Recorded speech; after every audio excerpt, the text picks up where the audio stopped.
Entonces, lo que les vengo a presentar tiene como título: ¿es rentable estudiar economía? Claramente en Colombia, no me voy no me atrevería a hablar de otros países porque no tenemos los suficientes datos. Faltó ese detallito haberlo puesto en el título, pero bueno. ¿De dónde viene esto, no? Esto es de un proyecto de investigación que iniciamos este año con la Uniminuto, específicamente con el director de la Escuela de Economía Solidaria, Eider Mario Barbosa, que nos presentamos el año pasado a la convocatoria de proyectos de investigación de Asturias. Nuestro proyecto fue aceptado y el proyecto en términos generales lo que busca es analizar los retornos en la educación de las profesiones en Colombia en un periodo dado, en más palabras. Sin embargo, de ese proyecto les voy a presentar esta derivación donde me voy a especializar, por decirlo así, en los retornos que tienen los economistas colombianos en un determinado tiempo, en términos muy, muy generales. Pero para irnos contextualizando, hablamos primero con este meme, ¿no? Primero, la palabra meme es muy chistosa, ¿no? En el sentido en que si usted mira desde el punto de vista de la historia y la ciencia, meme significa pequeña unidad cultural. Y si lo miramos desde el punto de vista de biología evolutiva, significa una constancia social que se puede transcribir a través de los genes por medio de la cultura, ¿no? Nosotros meme lo entendemos es más como estas gráficas o estos dibujos que le estoy haciendo, que de otra forma representan una unidad cultural, pero claramente es bastante reducida, pero nos sirve para lo que queremos mostrar. Este meme a mí me parece muy curioso porque lo he escuchado varias veces, muchísimas personas, no solamente en la academia, sino que también lo he escuchado con la gente del común, es decir, en el trabajo y demás. Y es esa ambivalencia o esa dicotomía de que si estudio o no estudio en un país como Colombia, ¿cierto? Entonces hay discursos que no voy a criticarlos, sino más bien mostrarlos, que dicen que estudiar no sirve para nada, y disculpen mi lenguaje coloquial. Otros dicen que estudiar te sirve para abrir puertas. Otros te dicen que estudiar te sirve para adquirir conceptos y categorías y que uno no solamente va a la universidad a buscar un certificado, sino también a mejorar en todo el sentido y en todas las facetas de lo que son las relaciones sociales. Me refiero a ser mejor papá, ser mejor mamá, ser mejor ciudadano y demás. ¿Listo? Entonces les doy esa abrebocas. Entonces uno en este meme encuentra a Steve Jobs, uno de esos íconos de estas grandes multinacionales, que algunos llaman genio. A mi juicio pues un genio, para mí genio es Carlos Eduardo Maldonado aquí en Colombia, para mí genio es Newton, para mí genio es Galileo, que trascienden, no simplemente porque posicionen un bien o un servicio en el mercado, pero digamos que ese es un discurso que se ve mucho en el presente. Entonces, Steve Jobs dejó la universidad y vea lo que él es. Mark Zuckerberg, disculpen, supuestamente el creador de Facebook, dejó la universidad y miren quién es. Bill Gates, no, uno de los hombres más ricos del mundo, miren quién es, y él dejó la universidad. Entonces uno vería que si estas personas que son icónicas y que muchos de nosotros conocemos dejaron la universidad, pues ¿para qué estudiar? ¿No? Si hay gente como ellos. Y también está otra, que es, digamos, la gente más como uno, que aunque me parece un poco reaccionario la imagen porque muestra a una persona vendiendo cosas de McDonald's, que es mucho más al discurso gringo, más que al de nosotros. Y entonces dicen que si uno deja la universidad, trabajaría en McDonald's, pero si también termina, también terminaría en McDonald's, ¿no? Simplemente esto fue un abrebocas. Digamos que, ¿cuál es el problema de estos discursos? El primero es que usted se está comparando con Bill Gates, Mark Zuckerberg y Bill Gates, donde usted, si ve algo de su historia, no son gente pobre. Donde estaban estudiando son en las mejores, de las que ellos dicen que son las mejores universidades, y que ellos tienen en promedio un capital social y relacional muy diferente al de uno y pueden darse ese lujo, ¿no? Y el segundo, sí, ya es una imagen totalmente fuera de sitio, que evidentemente esta presentación les puede ayudar a ampliar sus discursos como tal. Bien, entonces, en primer lugar, ¿qué es la economía? ¿No? La economía en términos generales se puede decir que es una ciencia. ¿Por qué? Porque se instrumentaliza con las matemáticas si lo miramos del paradigma de la modernidad y específicamente lo que dice Tomás Kuhn. ¿no? Entonces es una ciencia social que estudia la administración, distribución y producción de bienes y servicios desde la óptica de la eficiencia y la eficacia, ¿cierto? En virtud de que esos son escasos. Eso es, en términos muy, pero muy generales, la economía. Y la economía está dentro de la gran área que es las ciencias sociales. Pero al mismo tiempo, hacer una disciplina y tomando los discursos que decía Descartes, que tocaba fragmentar el conocimiento para poder entenderlo y la sumatoria de ellos daría el todo, según Descartes, pues la economía también tiene divisiones, ¿no? La microeconomía, la macroeconomía, la econometría, crecimiento económico, desarrollo económico.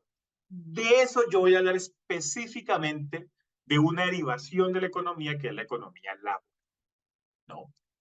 Y aún más específico voy a delimitarlo a través de una teoría que se llama el capital humano. ¿Qué es la economía laboral? La economía laboral es una división de la ciencia económica que en términos muy, pero muy generales, estudia la oferta y la demanda en el mercado laboral de los agentes económicos. Es decir, entendiendo los agentes económicos como las empresas, el Estado y los lugares. ¿Sí? Eso en términos generales es la economía laboral. Y de ese discurso voy a delimitarlo a una teoría que se llama la teoría del capital humano, que se puede decir que fue creada más o menos en la década de 1960 por los Chicago Boys. Se les decía así porque los autores que voy a hablar son egresados de universidades de Chicago, todos premios Nobel, ¿no? Becker, Mincer y Schultz. Y en términos generales, lo que dice la teoría del capital humano es que mis ingresos van en relación con los años de escolaridad, es decir, los años que yo he estudiado, pregrados, posgrados, todo eso. En segundo lugar, va en relación con mi experiencia laboral, es decir, los años que yo he trabajado. Y una tercera variable, según quedan mis ingresos después de que yo salgo, o sea, que soy egresado, es la salud que yo tengo. ¿No? O sea, en términos generales, el capital. Entonces, es una teoría muy desde la perspectiva economicista, muy desde la perspectiva de la escuela neoclásica de la economía, es decir, que tiene unos supuestos muy fuertes que después los vamos a criticar, pero por ahora voy a dar el espacio como tal. ¿Listo? Bien. Entonces, ¿qué fue lo que nosotros hicimos en términos generales?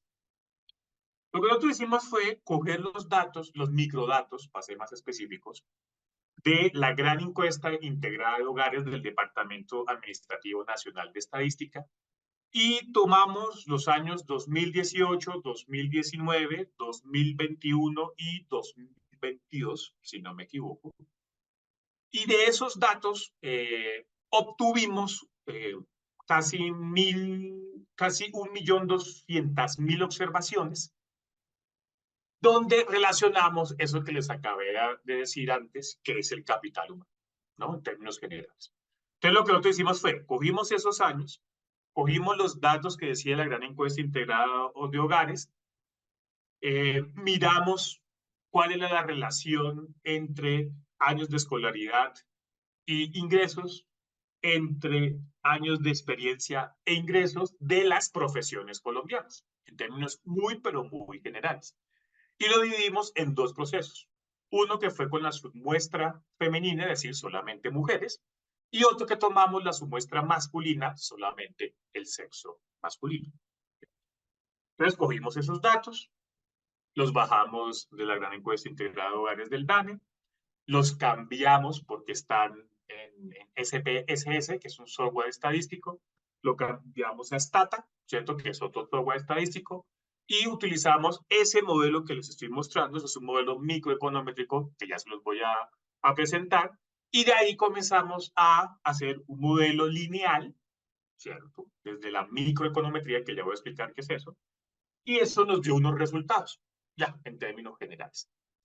Entonces, eso que usted está viendo ahí, que se ve muy ostentoso porque tiene el logaritmo natural y betas y demás, es una abstracción lógica de la teoría del capital humano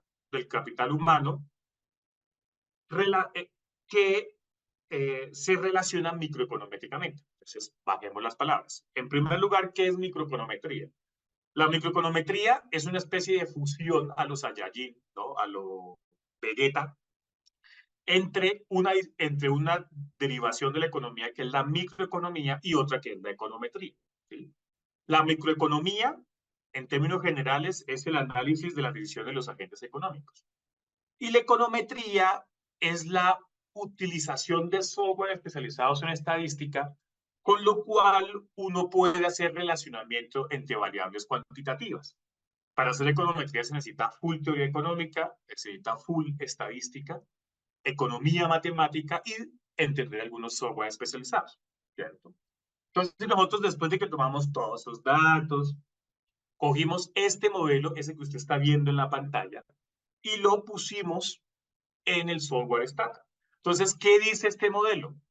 Que el logaritmo natural del ingreso de una persona, ln, es igual a un beta sub 0. Este beta sub 0 es la pendiente, es decir, cómo va la curva en el plano cartesiano, a la experiencia, ¿no? Este está al cuadrado porque habla de rendimientos decrecientes, ya le explico eso, los años de escolaridad y un error estándar, en términos muy generales. ¿Ves? Entonces, en vez de yo decir el capital humano es la relación que existe de mis ingresos en relación con eh, la salud, la experiencia laboral y la educación, ¿cierto? Ese carretazo, pues yo lo puedo poner en matemáticas, ¿cierto? En entidades matemáticas, utilizando lo que se llama la ecuación de Mincer, que es una entidad matemática que creó Mincer para reflejar el capital humano, que es la que dice en pocas palabras que el ingreso de una persona, ¿cierto?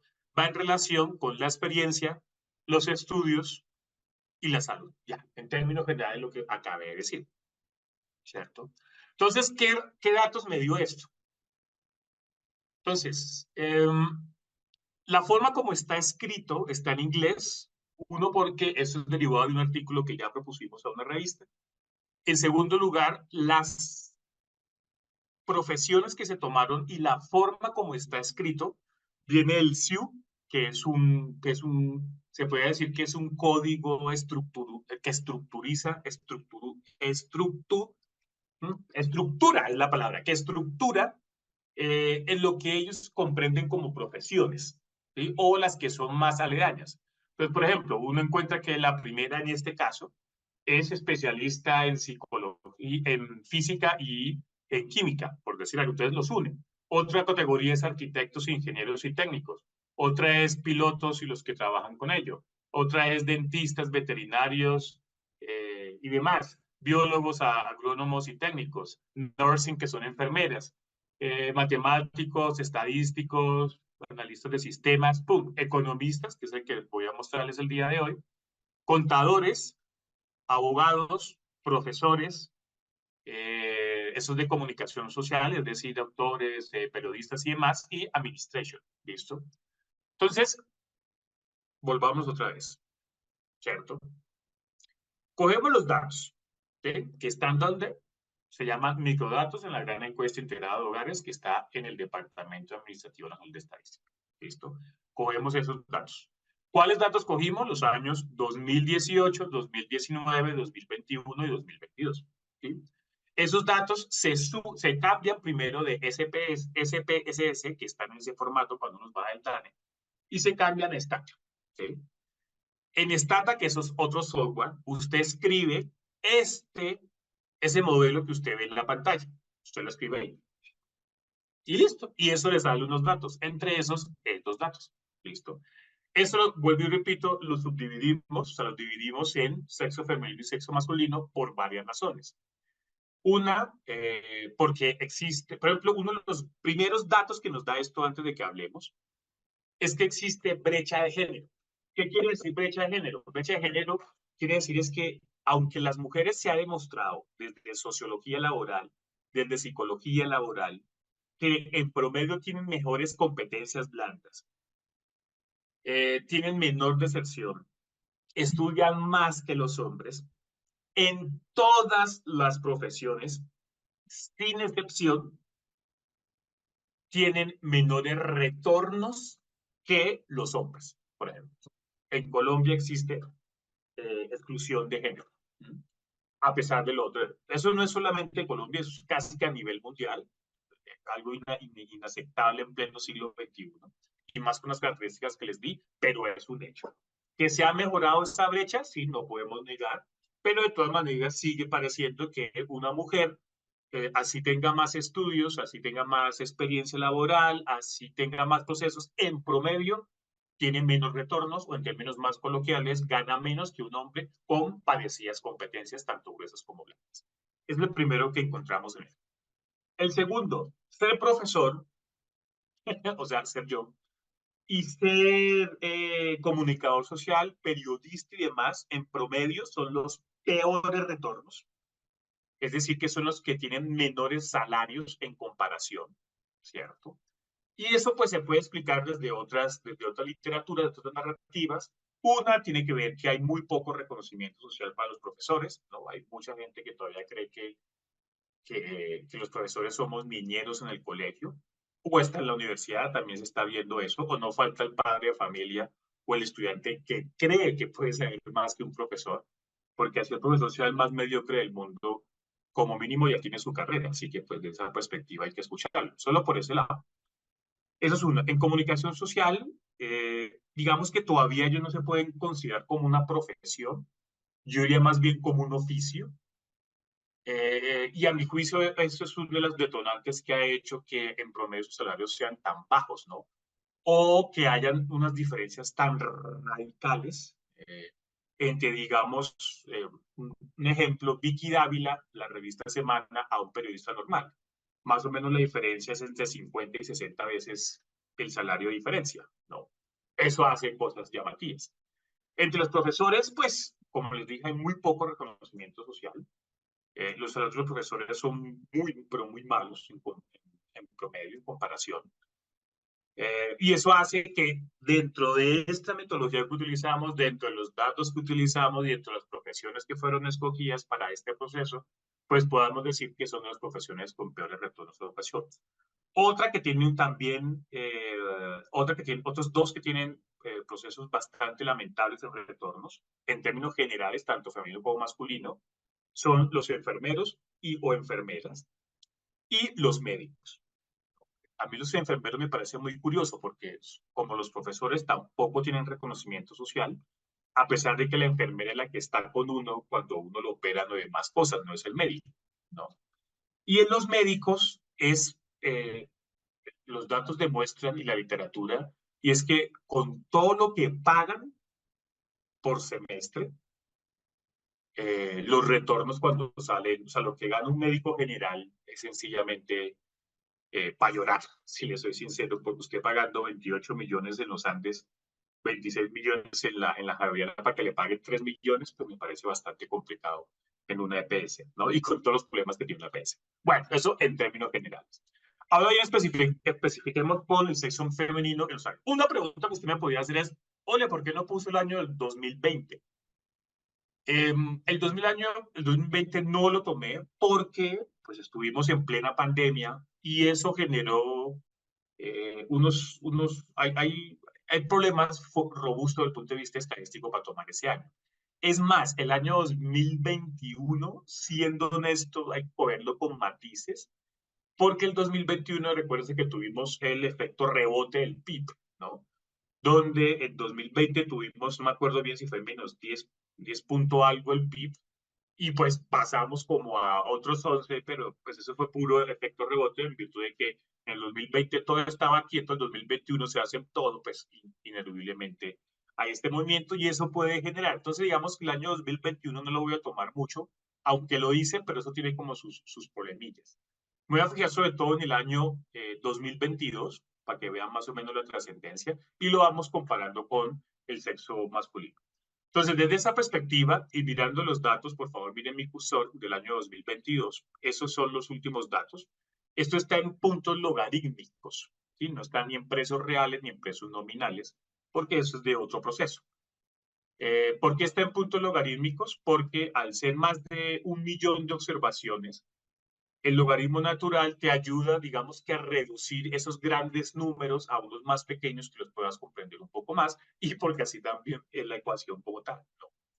Entonces, desde esa perspectiva, nos podemos dar cuenta, lo que les decía, por ejemplo, miremos las economistas colombianas, al año 2022, están por debajo de los físicos y de los ingenieros, como de los arquitectos y los ingenieros, pero están supuestamente por encima de un veterinario, de un odontólogo, ¿no? De los matemáticos, de los contadores, no de las abogadas, sí de los profesores, claramente, sí de los comunicadores y sí de los administradores.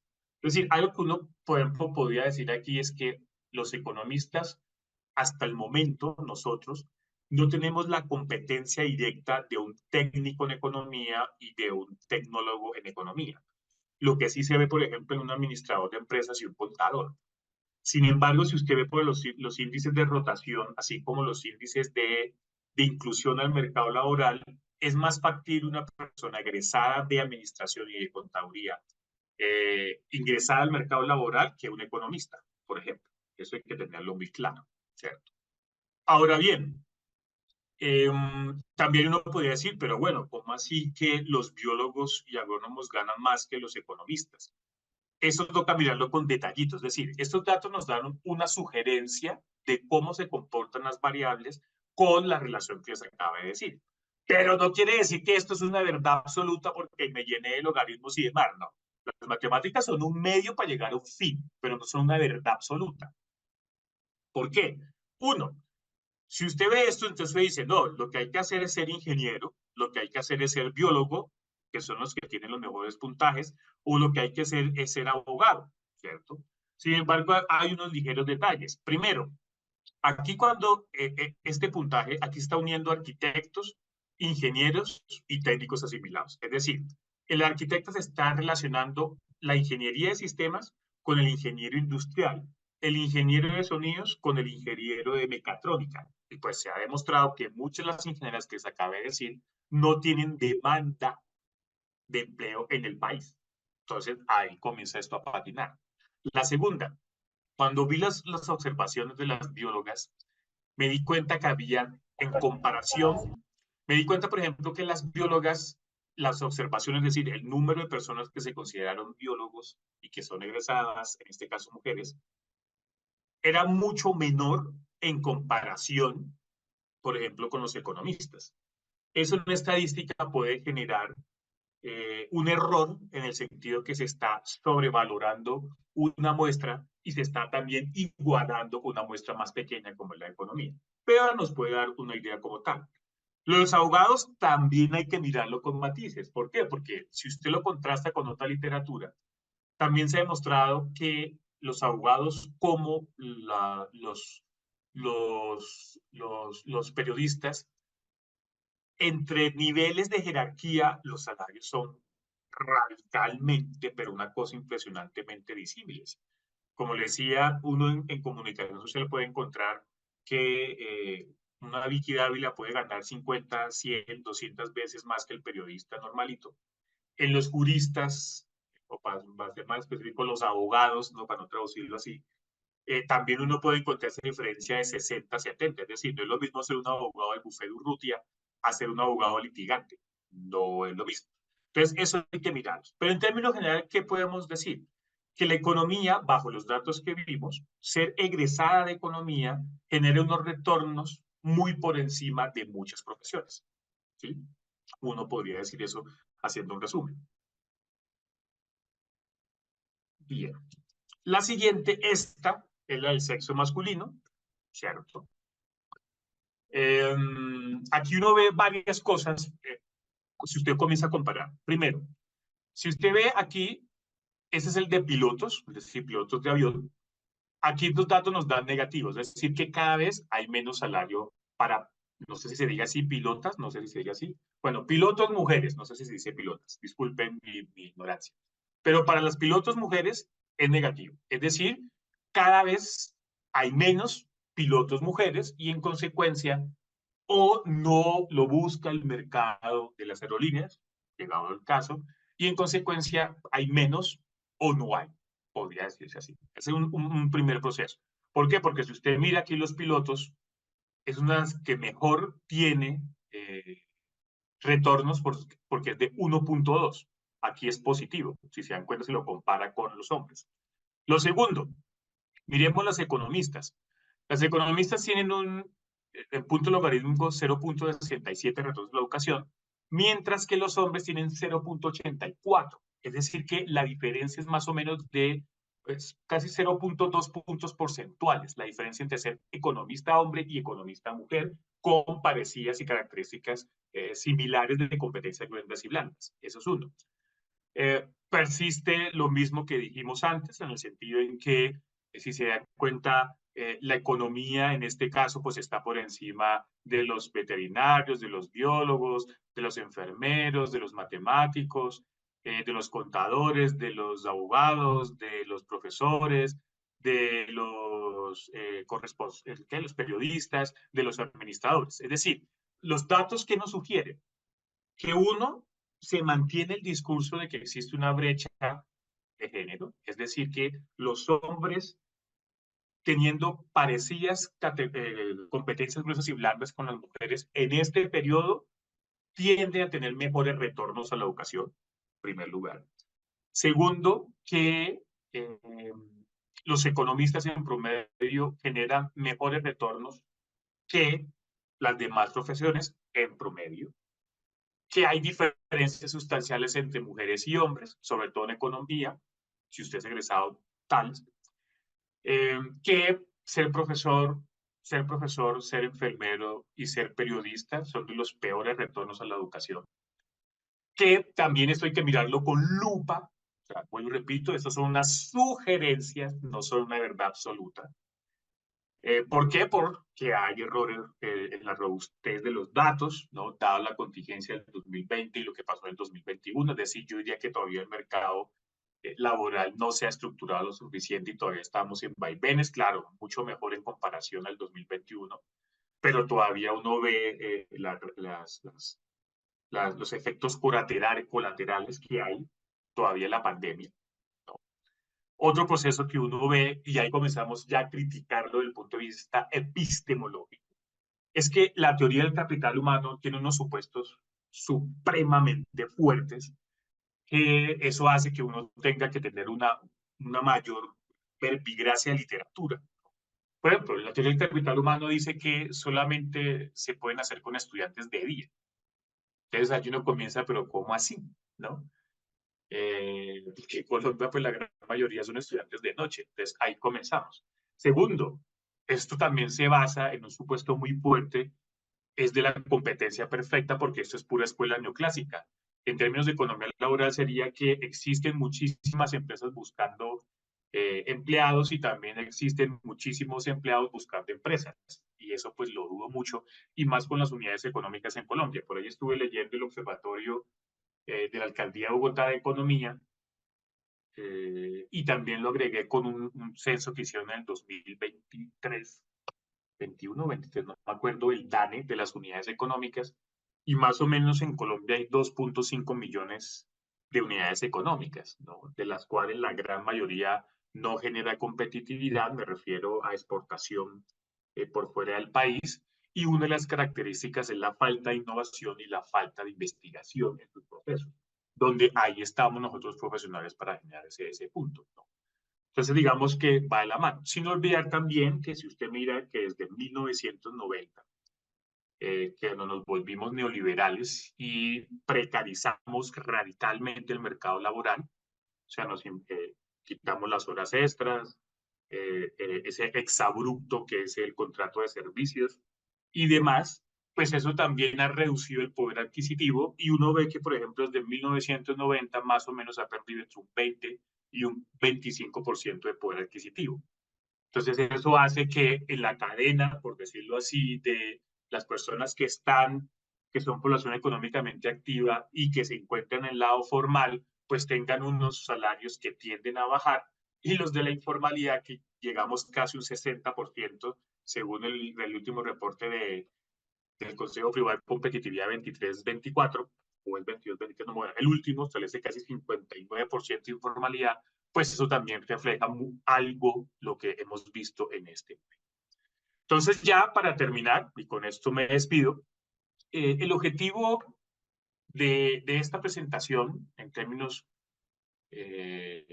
muy, pero muy generales, fue mostrarles a ustedes a través de una disciplina que es la economía laboral y por medio de una metodología cuantitativa y un método desde la microeconometría, cuáles son los retornos a la educación, que es el término que se utiliza, de los economistas colombianos en los años 2018, 2019, 2021 y 2022. Para ello se utilizaron los datos de la gran encuesta integrada hogares en esos años, se utilizó el software especializado Stata, se utilizó el modelo que les acabé de mostrar y eso nos dio unos datos. ¿Sí? Estos datos fueron los que yo se los mostré, los dividí en mujeres y hombres, dado cómo está representado en el DANE y también para hacer las divisiones, desde el punto de vista del mercado laboral, y eso nos dio unos resultados que nos sugieren cosas, pero que al mismo tiempo no son una verdad absoluta, en primer lugar. Son una sugerencia, vuelvo y repito, que tiene claramente unos limitantes, pero que sugiero, si usted le llama la atención esto, pues lo contraste con otra literatura, que es lo que yo estaba haciendo, y no solamente se quede con el discurso matemático. ¿Por qué? Porque las matemáticas, aunque son importantísimas para nosotros economistas, yo no soy ingeniero, soy economista. Y ante todo soy del área de ciencias sociales.